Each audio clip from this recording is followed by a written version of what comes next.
Millionaire laughed as his mistress mocked his pregnant wife in public, but the next morning, she was gone. They called it the scandal of the year. A glamorous charity event at Chicago's Redwood Hotel turned into a searing nightmare for Diana Hayes, who arrived proudly showing her pregnancy. Before the stunned eyes of Chicago's elite, her husband, Jonathan, laughed as his lover mocked Diana with razor-sharp cruelty. Outrage erupted, and when dawn broke, the mocking mistress had vanished without a trace. Was it a twist of fate or a well-laid plan? In this story brimming with betrayal, secrets, and a desperate quest for redemption, you'll discover how one night changed everything, and how the search for a missing woman unraveled truths no one saw coming. Jonathan Hayes was born to Benjamin and Teresa Hayes in the unassuming suburbs of Naperville, Illinois. He grew up in a tidy ranch house on Birchwood Lane, a place where neighbors greeted one another politely, but no one stayed up too late swapping life stories. Benjamin managed a small trucking business, and Teresa worked as a clerk at a local pharmacy. They were not poor, but every dollar had its place. From the time he was a boy, Jonathan displayed an intense curiosity about money, how it was made, how it multiplied, and why some people seemed to have so much more of it. His parents, while supportive, could only guide him so far. Soon, he was reading finance books beyond his grade level. By high school, he was dabbling in penny stocks. By his sophomore year at Northwestern University, Jonathan's experiments in trading and online ventures had earned him a modest but impressive nest egg, enough to pay for a flashy car that turned heads on campus. It was in a bustling hallway at Northwestern where he first spotted Diana Roberts. She had frizzy auburn hair pulled into a messy ponytail, and she was discussing Dostoevsky with a friend in an animated tone. She was a teaching major, radiating warmth and empathy. Their paths rarely crossed until an economics professor paired them up for a research project on community development. Jonathan initially saw her as a bit naive, someone more invested in shaping young minds than chasing profit. But her quiet confidence intrigued him. As weeks turned into months, they bonded. Diana found his ambition admirable, if occasionally overwhelming. He loved how grounded she was, how she seemed to care about people more than spreadsheets. He took her to a fancy restaurant for their first official date, Orchard and Oak, a spot known for artisan dishes. Diana was overwhelmed by the extravagance, but Jonathan relished her wide-eyed fascination. After graduation, Jonathan founded Hayes Industries, a venture capital firm focusing on technology startups. Meanwhile, Diana fulfilled her dream of teaching literature and social studies at a public high school in downtown Chicago. Though their worlds were starkly different, they shared a genuine warmth and loyalty. They married in a small ceremony at Garfield Park Conservatory, the sun filtering through exotic plants as they exchanged vows. Jonathan's parents beamed with pride, and Diana's parents, Harold and Catherine Roberts, grew to respect Jonathan's drive, even if it sometimes felt like a runaway train. The first few years of their marriage were a patchwork of quiet dinners, tense nights when Jonathan worked late, and comforting weekends spent strolling around the city. Whenever Diana felt overshadowed by his ambition, he would remind her of the future they were building: a beautiful home, financial security, and eventually, a family. The dream of having a child was something they both cherished. They never imagined that a single moment, one careless laugh, would set in motion a chain of events that threatened to tear it all apart. Diana first heard the name Monica Green at a Hayes Industries holiday party. She was about 3 months pregnant, wearing a fitted velvet dress that clung gently to her blossoming belly.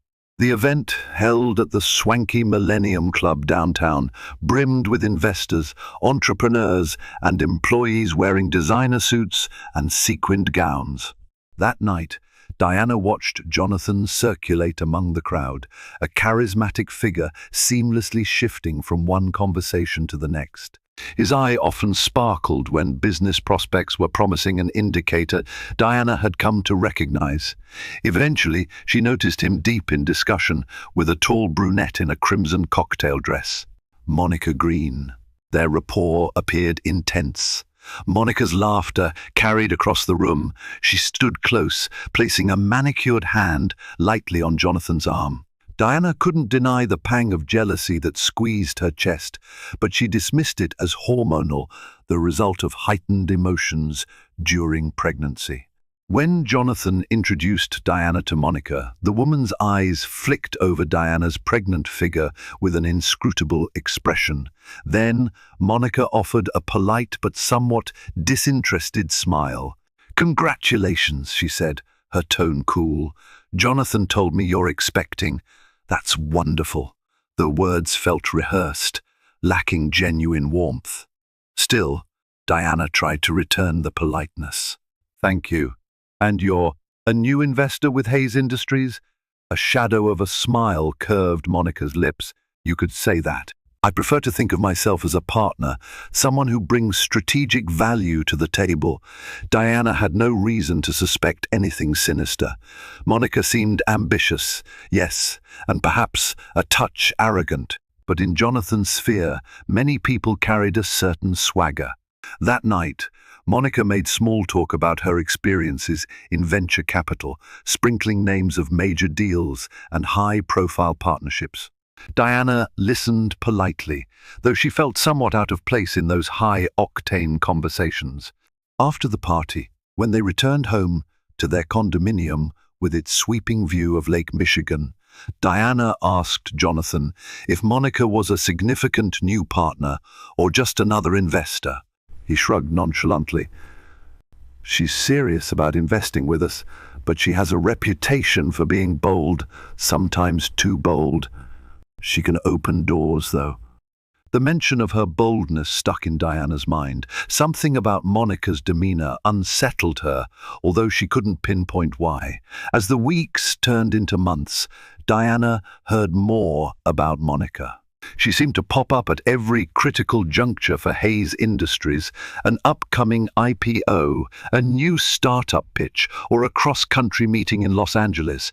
Diana chalked up her discomfort to the typical challenges of a high-power business environment. She trusted Jonathan. They'd weathered rocky times before. She didn't suspect that beneath Monica's polished exterior lay a cunning that would soon upend their lives, nor that Jonathan's admiration for Monica's risk-taking mentality would propel him toward a disastrous boundary he'd never intended to cross.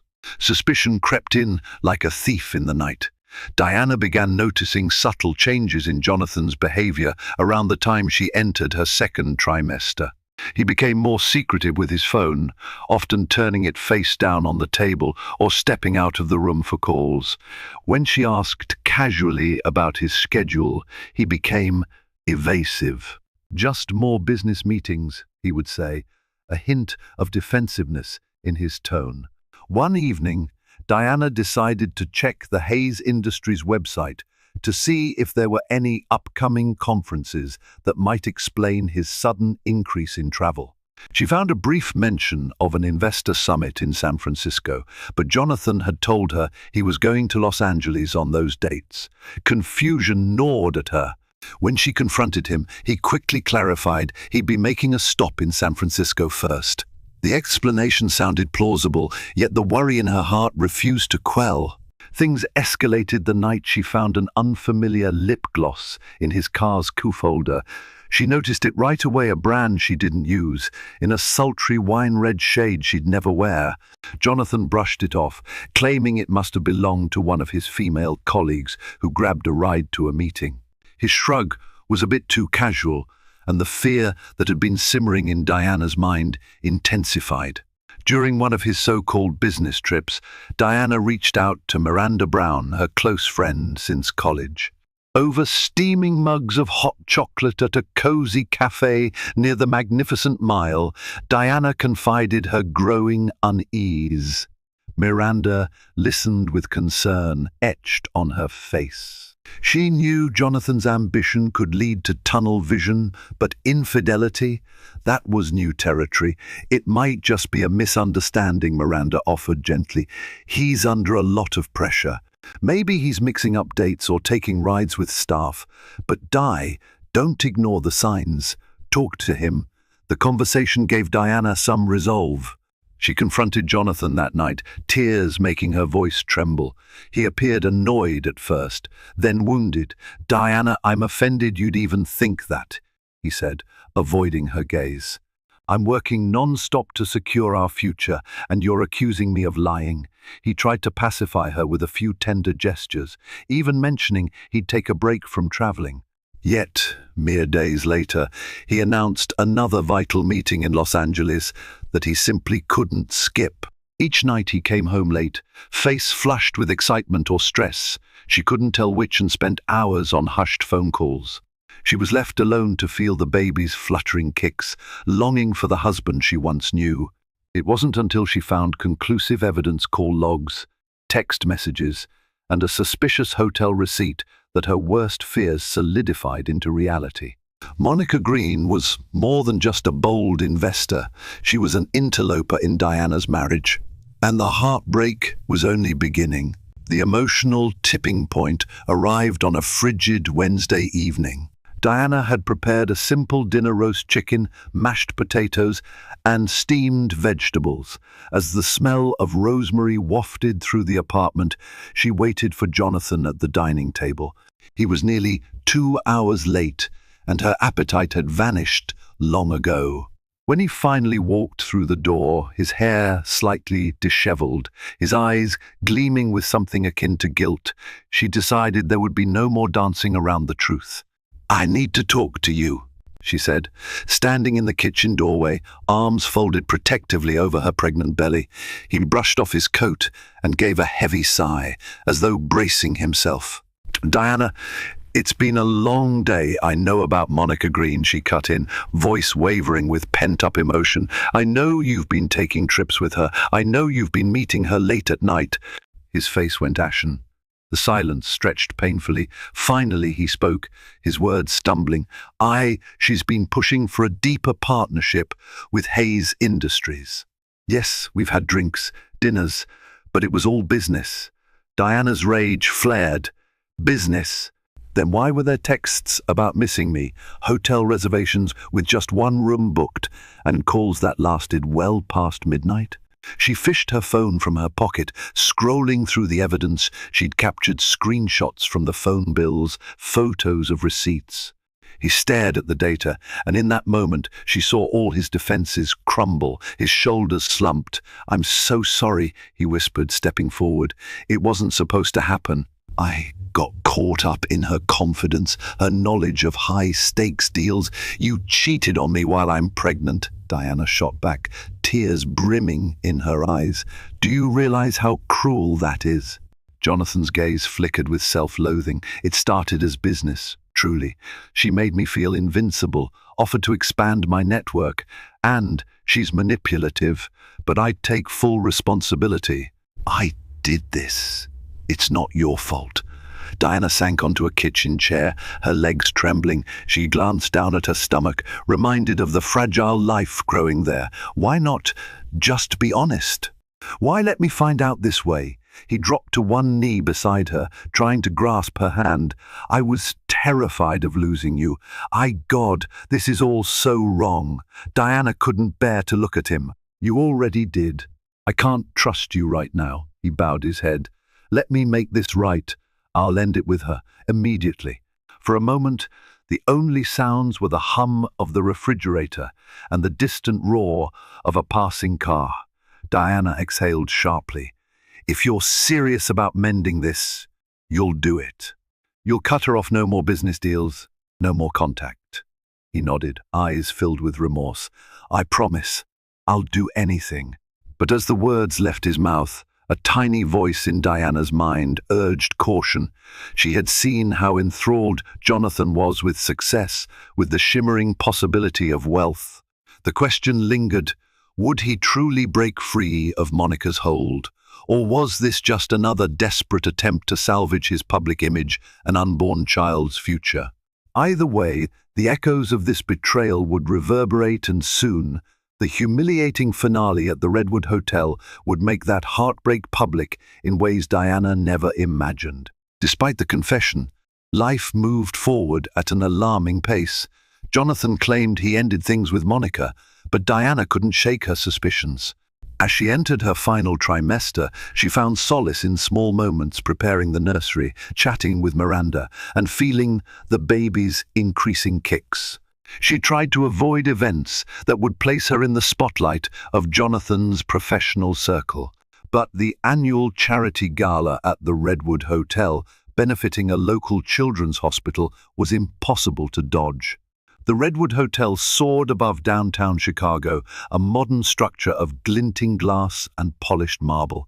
Its rooftop ballroom, famed for panoramic city views, was host to the event. Diana stepped out of the car, wearing a flowing emerald gown that accentuated her pregnant figure. Jonathan, looking tense in a tailored black suit, guided her through the gilded lobby. An undercurrent of anxiety coursed between them, especially when a few onlookers whispered about Monica Green's rumored presence.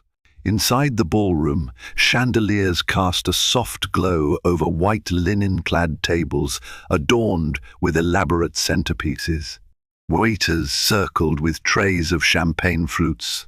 A live string quartet provided a refined musical backdrop.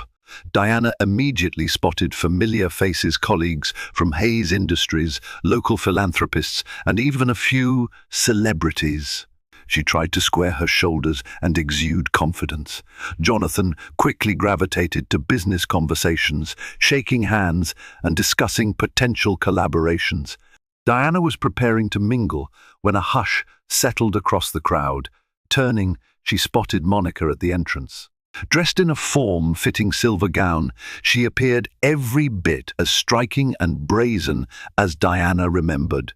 People parted for her as though she exuded a magnetic force, some intrigued by her presence, others wary of the swirling rumors about her relationship with Jonathan. A knot of dread tightened in Diana's stomach. She locked eyes with Monica, whose lips curved into a predatory smile. Sensing trouble, Jonathan excused himself from his conversation and stepped forward, glancing nervously between the two women. Monica wasted no time. "Jonathan, you never told me Diana would be here," she purred, loud enough for onlookers to overhear. "I assumed she'd be at home resting." She eyed Diana's baby bump with feigned pity. Carrying that load must be exhausting. A ripple of shocked gasps fluttered through the crowd. Diana's cheeks burned with anger, but she held her ground. "I'm here to support the children's hospital," she replied calmly. "Unlike you, I understand the concept of compassion." A flash of malice flickered across Monica's face. "How noble of you," she said. Then, turning to the spectators who hung on every word, she added, "I suppose it's also noble that Jonathan has tried to keep you blissfully unaware of his real ambitions." The tension was explosive. Diana's heart pounded. She refused to let Monica reduce her to a trembling mess. However, Jonathan's next move left her devastated. Instead of chastising Monica, he forced a weak laugh, as if trying to downplay her words. The sound sliced through Diana like a blade. This was the moment he should have stood tall for his pregnant wife, yet he seemed almost paralyzed by Monica's boldness. "That's enough," Diana managed, her voice trembling. "Jonathan, are you going to let her speak to me like that?" But Jonathan simply mumbled something inaudible, his expression a mixture of panic and shame. Monica let out a theatrical laugh. "Oh, come on, we're just having fun, right?" she teased, turning her gaze to the watching crowd. "No need to be so uptight, Mrs. Hayes." That final barb was too much. Diana felt her throat constrict with the sting of public humiliation. She couldn't hold back the tears that welled in her eyes. With as much composure as she could muster, she whirled around and fled the ballroom. A small knot of sympathetic guests stepped aside, some whispering in disapproval, others too enthralled by the drama to intervene. It was an excruciating moment she'd never forget, her husband's hollow laughter echoing as his mistress mocked her in front of the city's elite. She left the Redwood that night with her dignity in shreds. Worse yet, she had no inkling how deep this betrayal would go, or that by dawn, Monica Green would be gone without a trace, leaving an even darker cloud over Diana's head.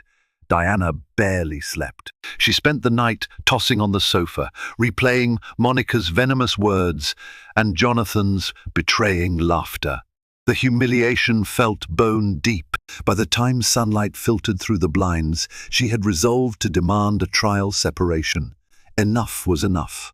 She was about to text Jonathan, who had never come home, to let him know she needed space, when her phone started pinging with rapid-fire messages. First came a text from Miranda Dye. "You won't believe this. Monica Green is missing. Call me ASAP." Then another from her cousin Lucy, repeating the same shocking news. Her social media notifications were equally frantic. The local news stations were ablaze with the headline, "Venture capitalist Monica Green vanishes after high-profile gala."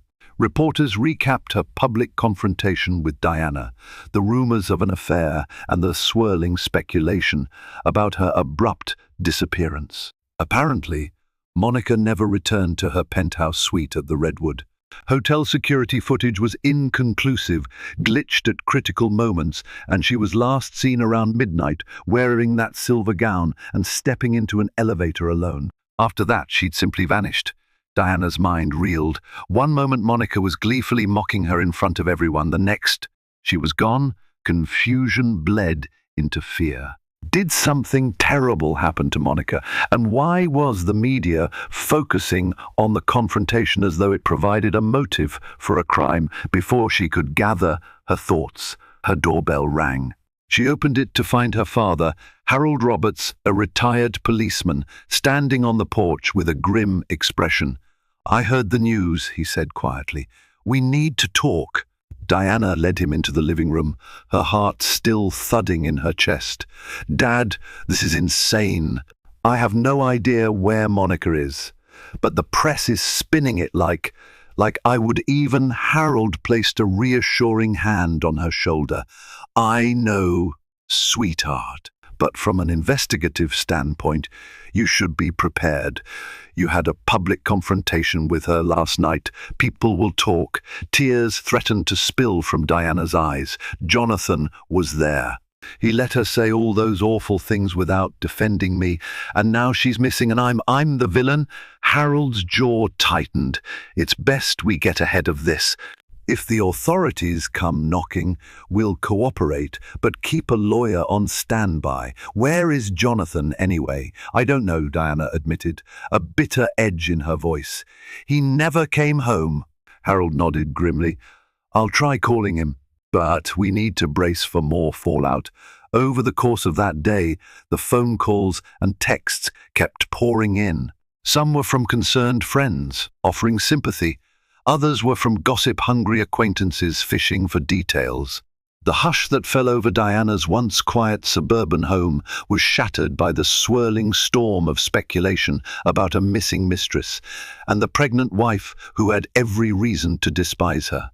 As the news of Monica Green's disappearance dominated headlines, it didn't take long for the police to come knocking at Diana's door. Detective Eleanor Jennings, a tall woman with a cool composure, arrived unannounced one morning. She wore a dark blazer and had a leather-bound notebook tucked under one arm. Diana invited Jennings in, her father standing quietly by her side. The detective offered a polite smile, but didn't mince words. "Miss S. Hayes, I'm here to ask about your encounter with Monica Green at the Redwood Hotel." Diana swallowed hard, mindful of her father's advice to stay calm and factual. She recounted the humiliating scene, Monica's mocking words, Jonathan's misplaced laughter, and her tearful exit. She ended by stating she left the hotel around 10 o'clock with a friend, Miranda, and hadn't seen Monica again. Detective Jennings scribbled a few notes. I understand Monica was romantically involved with your husband. Is that correct? Diana felt a surge of embarrassment. Yes, I discovered their affair recently, but I had nothing to do with her disappearance. Jennings nodded slowly, glancing at Harold. We're just following up on leads. Miss Green humiliated you publicly. You were seen leaving in distress. In these situations, we always look at who might hold a grudge. Diana's voice trembled. I'm 8 months pregnant. I can barely walk without waddling. Do you think I'm physically capable of making someone vanish? The detective tilted her head, acknowledging the point. We're not making accusations yet. We're building a timeline. If you remember anything else, please contact me. She handed over her business card. Your husband will be questioned as well. After the detective left, Harold let out a weary breath. They're casting a wide net. We just have to cooperate. As the week wore on, the swirling rumors only grew. Monica's credit cards and cell phone were inactive. No flights were booked in her name. Jonathan, feeling the weight of suspicion, finally returned home, explaining he had spent the night at his office, too ashamed to face Diana. He told her he'd been questioned by Detective Jennings as well, and the firm reality was that both of them were now under the microscope. In search of answers, Diana reached out to Monica's personal assistant, Rachel Nguyen, whom she'd met once at a business function. Through a tense phone call, Rachel revealed that Monica had been under tremendous stress, something about a high-stakes deal gone sour, plus rumors the FBI was probing her financial records. She told me she was going to confront Jonathan at the gala. Rachel confessed softly. She believed he was backing out of some arrangement. I had no idea it would escalate like that. Diana's heart pounded. She'd assumed Monica's motives were purely about personal revenge, breaking up her marriage. But if there were deeper entanglements, who else might want Monica gone? The puzzle pieces shifted, and for the first time, Diana realized this wasn't just a love triangle fiasco. It might be tied to something far more sinister, with or without Jonathan's involvement. News of Monica Green's tangled business dealings began leaking out in the press. Whispers of insider trading, shady offshore accounts, and powerful silent partners floated through the financial world. Speculation ran rampant that Monica's disappearance was no random event. It might have been orchestrated by those with a lot to lose if her secrets came to light. For Diana, this revelation was a double-edged sword. On one hand, it meant fewer people pointed fingers at her or Jonathan as the prime suspects. On the other, it implicated Jonathan in a more complicated web. Had he unknowingly partnered with criminals, or, worse, had he known exactly the sort of person Monica was? Meanwhile, Detective Jennings continued her inquiries. She reached out to Jonathan's colleagues at Hayes Industries, pulling phone records and interviewing staff. Jonathan's phone log showed multiple calls with Monica in the hours leading up to the gala, though none afterward. However, suspicious text messages hinted that Monica believed Jonathan owed her something. Whether it was money, loyalty, or a confession remained unclear. One rainy afternoon, Diana received a call from her father. "I've been asking around with old police contacts," Harold said gravely. "It seems Monica was under scrutiny from both the SEC and possibly the FBI. She might have been planning to flee the country." Diana's pulse quickened. Then her disappearance could be self-imposed, a way to dodge investigations. Potentially, Harold agreed, but if that's the case, she did it in a hurry. No one spotted her at airports, and the Redwood staff said she left without her luggage. Either she planned this meticulously, or someone forced her hand. Feeling restless, Diana decided to pay a visit to Miranda. She needed a friend's perspective, away from the suffocating walls of suspicion. They met at a cozy bistro near the waterfront, where the aroma of fresh bread and espresso offered a semblance of comfort. Miranda listened attentively as Diana recounted her father's findings. If Monica was dealing with criminals, Maybe one of them orchestrated her disappearance, Miranda suggested, sipping her latte. It wouldn't be the first time a shady business partner wanted to silence someone. Diana nodded, tracing the rim of her teacup with a fingertip. And still, the media focuses on my supposed motive. Jealous wife, revenge, all that nonsense. Miranda reached out to squeeze Diana's hand. They love a juicy story. Don't let it break you. Think of the baby. Keep yourself healthy. Despite Miranda's comforting words, Diana felt the walls closing in. She was due to give birth in a matter of weeks, yet her life was dominated by reporters camping outside the condo, staring whenever she ventured out. Gossip magazines ran headlines like "Pregnant Scorned Wife, Did She Snap?" or "Affair Gone Wrong, Where is Monica Green?" The mild but incessant harassment took its toll. In quiet moments, Diana found herself asking the same questions. Where is Monica, truly? Why was she so certain Jonathan owed her more than an affair? And how long before the truth emerges, clearing or condemning us once and for all? Tensions at home were nearing a breaking point. Jonathan apologized daily for his betrayal, but Diana struggled to find comfort in his words. She was carrying their child, a child who would soon be born into a swirl of accusations and scandal. Their once lively condo felt like a prison of unspoken resentments. One night, she found Jonathan in his office, hunched over a laptop strewn with spreadsheets and news articles about Monica. His tie was undone, and dark circles shadowed his eyes. "I'm trying to figure out if she stole money from me, or if she was blackmailing me," he said, not looking up. "There are some suspicious transfers in Hayes Industries accounts that we never authorized." Diana leaned against the doorframe, arms folded. "And what if she's alive, using that money for a quiet escape?" he exhaled sharply. "Then the FBI will likely track her down. But in the meantime, we're dealing with the fallout. Investors are skittish. The board is worried. Everyone wants answers. I can't even guarantee them that I didn't have a hand in her disappearance." His admission stung. The scandal had eroded everything they'd built: trust, professional reputation, and even basic security. Diana still felt the baby shift inside her, a reminder that life continued regardless of their turmoil. "Jonathan," she said quietly, taking a hesitant step forward, "I need to know if you ever loved her." He lifted his gaze. Shame flickered in his eyes. "I thought I did, maybe for a moment. She made me feel unstoppable, but it was shallow, based on ambition and thrill. It was never love, not the way I love you." She bit her lip, tears gathering. "It's hard to believe you right now." He gently closed the laptop. "I understand. I'll do whatever it takes to earn back your trust." Their conversation was cut short by the piercing ring of the doorbell. Peering through the peephole, Diana saw Detective Jennings standing in the hallway, accompanied by a man in a suit. She opened the door, heart pounding. "Mrs. Hayes, Mr. Hayes," Jennings said, gesturing to her colleague. "This is Special Agent Alan Faulkner with the FBI. We have some new questions about Miss Green's financial dealings." Faulkner nodded politely.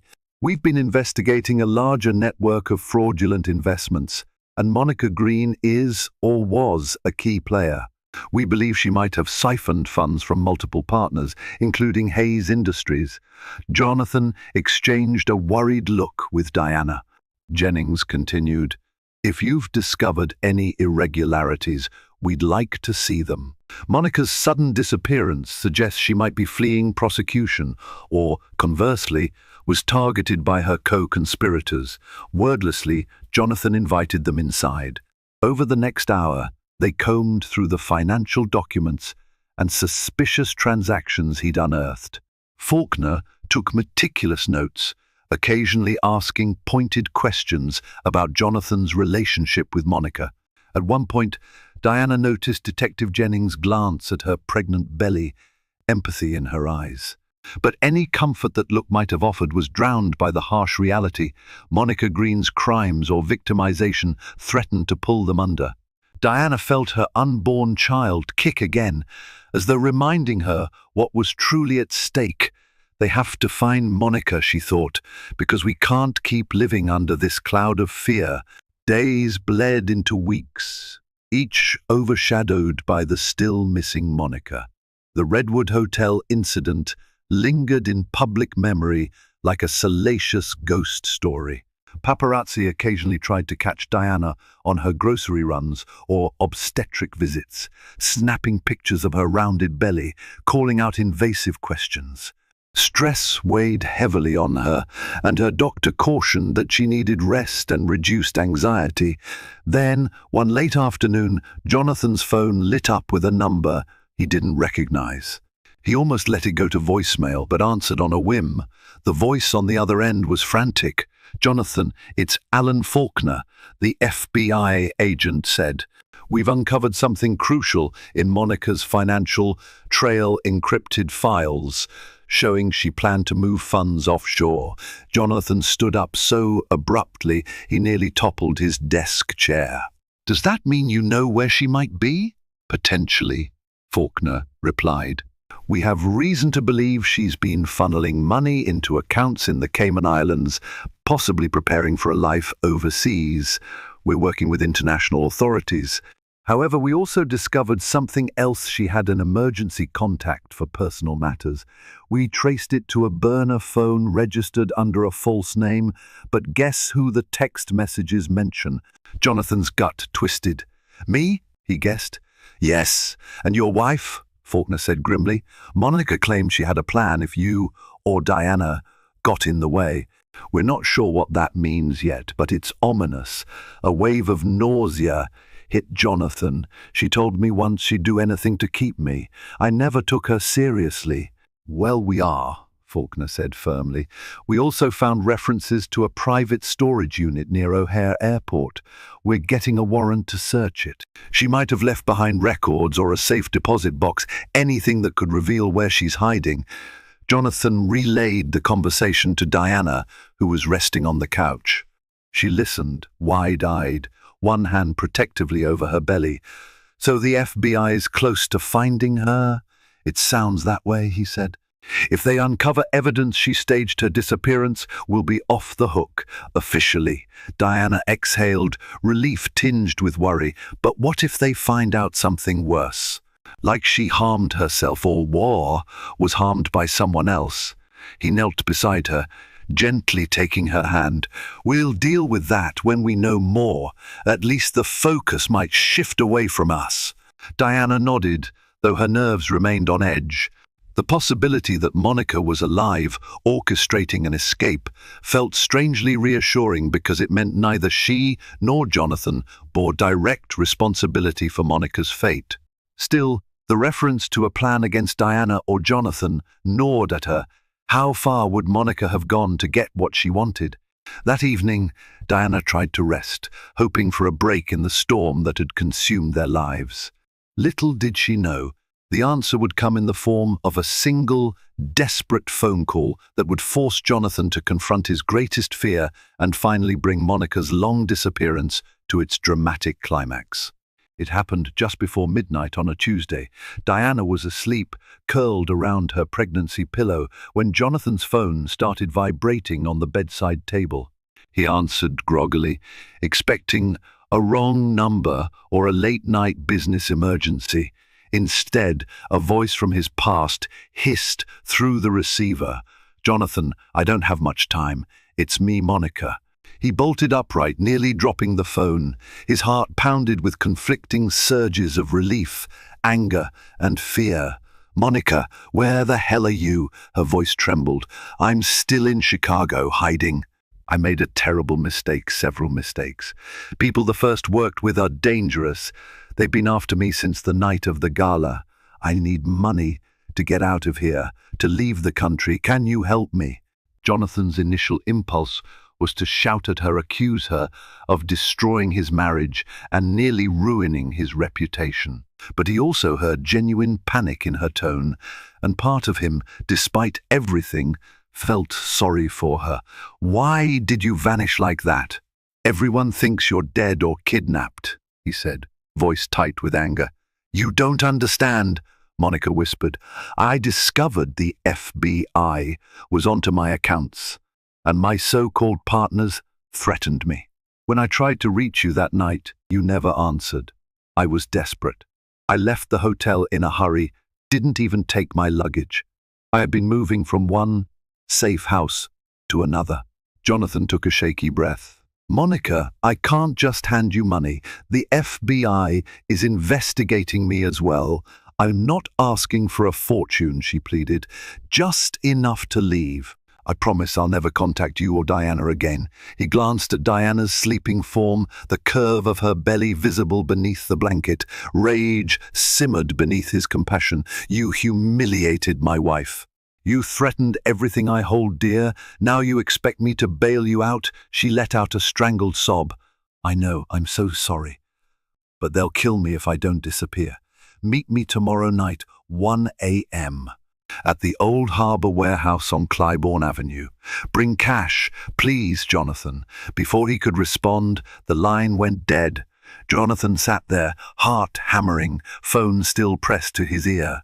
He felt the unstoppable pull of a reckoning Monica's sins and his own would collide, one way or another. When Diana stirred awake, he explained everything. She was equal parts livid and terrified. "You can't meet her alone," she insisted. "That's insane.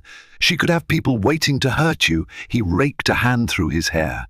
"If she's telling the truth about dangerous partners, she's in real jeopardy. But I can't trust her either."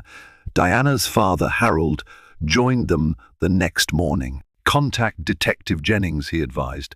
"She'll want to coordinate a sting. If Monica's truly in trouble, they can protect her.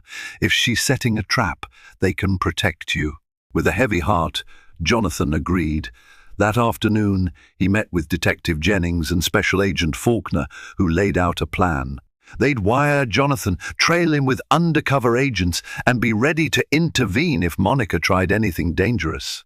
"Remember," Jennings said firmly, "this operation is as much for your safety as it is to apprehend Miss Green. If she's involved with criminal elements, we want them off the streets too." Diana, anxious and near the end of her pregnancy, stayed home, her face tight with worry. Jonathan promised he would return safely and that he'd put this nightmare to rest for good. Yet a nagging fear clung to him. Monica was unpredictable, a master manipulator with everything to lose. Was he about to walk into a final confrontation that could destroy him or save them all? The Old Harbour Warehouse on Clybourne Avenue was a relic of Chicago's industrial past, its corrugated metal walls rusted, its windows shattered. At 1 a.m., the area was deserted, bathed in dim orange from a few functioning streetlights. Jonathan parked a block away, wearing a light jacket that concealed the wire. Detective Jennings had insisted he keep his phone's GPS on. An unmarked police car idled down the street, out of sight. Jonathan stood at the warehouse's entrance, the chilly breeze nipping at his face. In one hand, he held a small duffel bag stuffed with prop money courtesy of the FBI, who would swap it out for real bills once Monica was secured. Adrenaline thrummed in his veins. After a tense 5 minutes, he heard footsteps echo on the concrete floor. Monica emerged from the shadows, a hood pulled low over her face. Even in the faint light, he could see her disheveled appearance, eyes sunken, cheeks hollow. She looked desperate. "You came," she said, her voice cracking. "I half expected the police." He swallowed. "I brought the money. But this is insane, Monica. Why not just turn yourself in? The FBI might cut you a deal if you cooperate." She gave a bitter laugh, stepping closer. "Do you think I'd survive jail with the people I betrayed lurking around? At best, I'd end up dead in my cell. My only chance is to vanish. Now, hand me the bag." Jonathan set the duffel on a broken crate near his feet. "I want answers first. Why did you do all this embezzling, humiliating Diana, blackmailing me?" Her eyes flashed with resentment. "Because you made me believe we could build something unstoppable. You and me, unstoppable power. Then I realized you'd never truly leave your wife. So I tried to ruin what you had left or force your hand. It was petty and cruel, I know, but I was furious. Jonathan felt a swirl of emotions, guilt, anger, pity. Monica, you almost destroyed my life. She bowed her head. I know, and I'm sorry for that. But please, let me disappear. That's all I ask. He watched her reach for the duffel. Monica, suddenly, a clatter echoed from the far side of the warehouse. Both turned sharply as figures in dark clothing rushed in. For a split second, Jonathan thought it was the police revealing themselves prematurely. Then he heard a guttural voice snarl, "Don't move!" A tall man wearing a black ski mask aimed a gun at Monica. Another figure grabbed Jonathan, pressing a cold barrel to his temple. His blood ran cold. Monica let out a terrified gasp. "How did you find me? Your little helper in Lakeview?" snarled the gunman. "Not so loyal after all. Now we want what's ours, plus interest." Jonathan's mind raced. Where were Jennings and Faulkner? The tension crackled. They must be staging a delayed approach to confirm Monica's presence. But these assailants had arrived first, obviously part of Monica's criminal ring. The situation was spiraling. One of the men grabbed the duffel bag. Another pinned Monica to the ground as she let out a desperate cry. Jonathan heard sirens wailing in the distance. Finally! In seconds, the warehouse flooded with flashing red and blue lights. Police and FBI agents stormed in, shouting for everyone to get down. Gunfire erupted, a cacophony of screams, ricochets, and pounding footsteps. Jonathan dove behind a concrete pillar. An agonizing second later, the shots stopped. When he peered around, he saw Monica on the ground, an agent pressing her hands behind her back. The two masked men were also apprehended, pinned down under a swarm of law enforcement. Detective Jennings stood at the center, breathing hard, gun drawn. "Everyone's secure," she shouted. Jonathan staggered forward. He was alive, uninjured. In a swirl of adrenaline and disbelief, he realized that Monica's final attempt to flee had collapsed into a violent confrontation. As officers led Monica away in cuffs, her eyes met Jonathan's for one last pained moment. The next 48 hours blurred as the police and FBI processed the arrests. Monica was taken into custody, along with the two men who had violently barged into the warehouse. The men, identified as part of a criminal network laundering money through Monica's shell corporations, faced charges ranging from assault to racketeering. Monica herself was charged with embezzlement, fraud, obstruction of justice, and conspiracy. For Jonathan, the relief was tempered by guilt and exhaustion. He spent hours at the precinct giving statements, turning over the wire recordings, and coordinating with the FBI to confirm the entire operation. He learned that the agents had been caught off guard by the criminals' sudden appearance, but they'd rallied just in time to prevent tragedy. Detective Jennings, looking worn and frazzled, approached Jonathan as he finished signing some paperwork. "I'm glad we got to you in time," she said. "Monica Green's life was in serious danger, and so was yours." Jonathan managed a weary nod. "Thank you. I thought I'd be facing her alone, but it got way out of hand." Jennings tapped the file in her hand. "Thanks to your cooperation, we've wrapped up a large-scale operation. We'll also officially clear you and Diana of any wrongdoing in Monica's disappearance. This should help you move on." Those words, "help you move on," echoed in Jonathan's mind. Moving on from months of lies, scandal, and heartbreak would be no simple feat, but it was a start.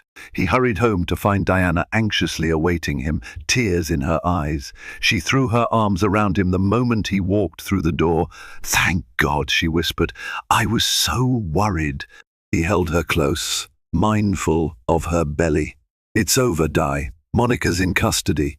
We're free from suspicion. They collapsed onto the couch, raw relief washing over them. Diana pressed her face against his shoulder. "Can we finally focus on our baby?" she asked softly. "Yes," he promised. "I'm done with secrets, done with chasing dangerous alliances. I just want us." Their relief was short-lived. 2 days later, Diana went into labor. The stress likely accelerated her due date, but she'd been close to term anyway. The frantic drive to the hospital under rainy skies felt surreal, as though life had decided to compress every major event into a single whirlwind of a week. Jonathan coached her through breathing exercises, apologizing for everything and promising to be a better husband and father. After hours of painful contractions, tears, and the repeated reassurance of the nurses, Diana gave birth to a baby girl. They named her Emily Catherine Hayes. Holding Emily in his arms for the first time, Jonathan felt something snap into place. The pursuit of wealth, power, and thrilling partnerships paled before the quiet miracle of new life.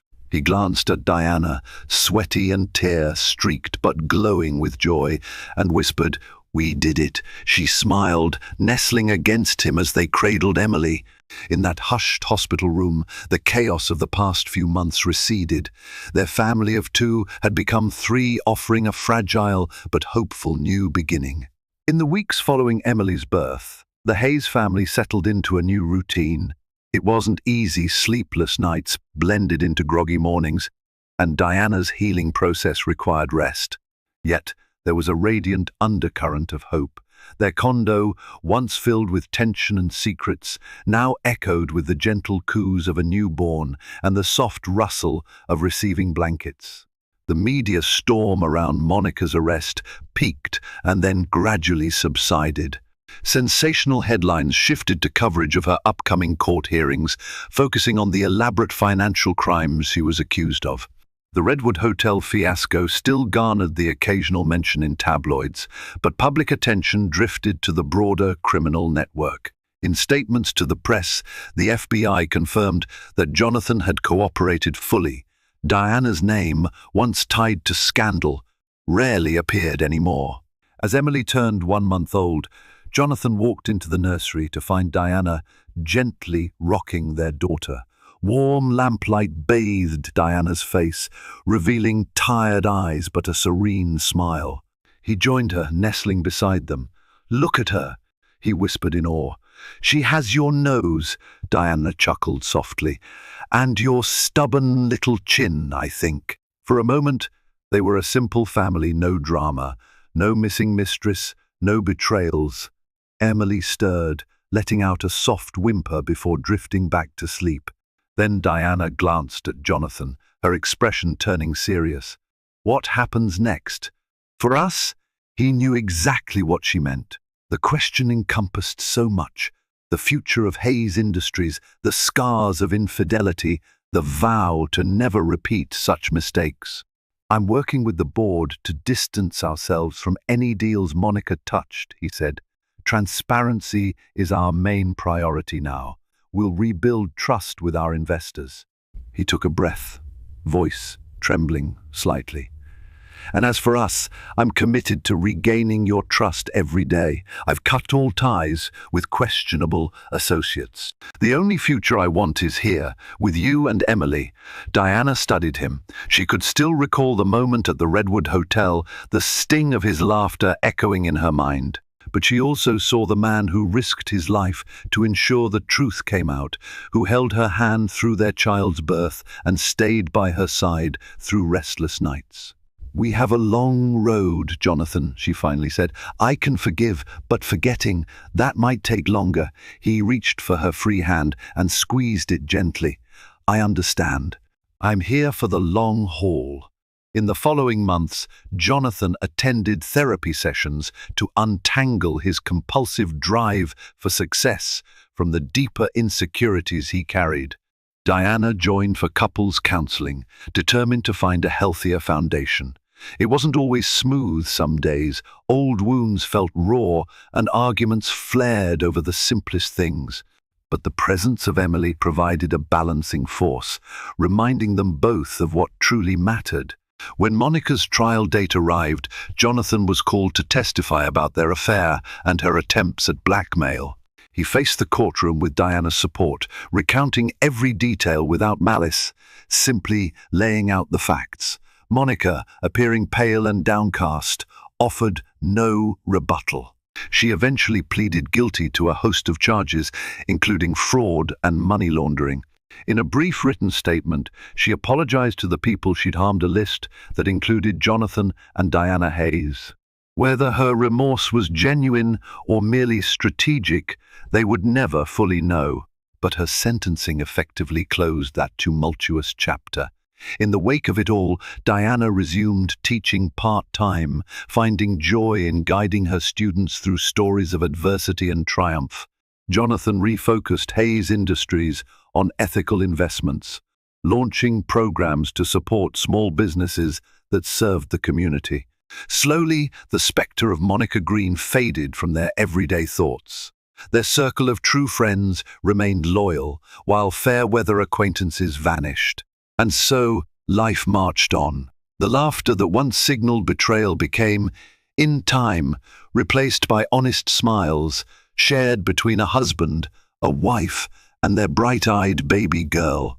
Scars lingered, but they learned that scars need not define the future. They could, instead, serve as a reminder of how fiercely they fought to protect what truly mattered. Betrayal struck the Hayes family at the worst possible moment, leaving them vulnerable to judgment, heartbreak, and public scandal. Yet through the darkest nights, when Monica Green's cruelty echoed through Chicago's elite circles, they discovered that real love is not without flaws.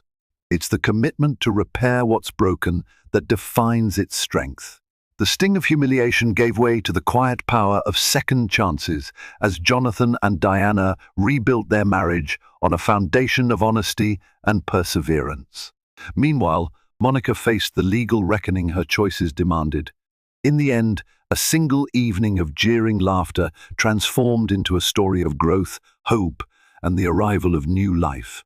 If you followed this journey and found yourself gripped by its twists, share your thoughts in the comments, give this video a thumbs up, and subscribe for more true-to-life drama. Your support helps keep these stories alive for everyone seeking insight and inspiration.